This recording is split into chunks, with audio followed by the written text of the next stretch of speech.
foremost to my mind, Mr. Chair, is the integrity, the impartiality, and the objectivity of the proceedings of this committee.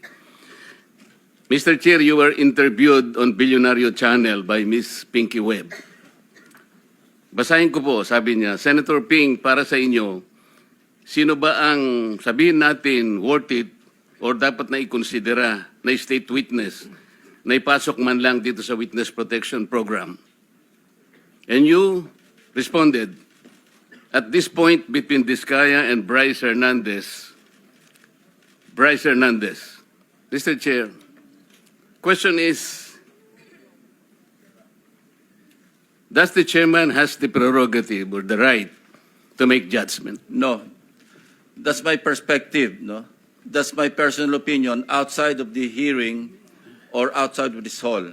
So don't question my opinion. That I am is not my questioning opinion. your opinion, Mr. Chair, but you are the Let's not chairman quarrel of this here. committee. Anyway, let's proceed with the You are not testimony of the interested in the prejudicial question that I am going to raise, Mr. Chair? Go ahead, you raise your Kaya nga sinasabi ko sa inyo eh, You're an questioning my investigator, opinion. we are investigating. Away kagad tayo rito. Mr. Chair, we are still in Hearing is suspended. investigating.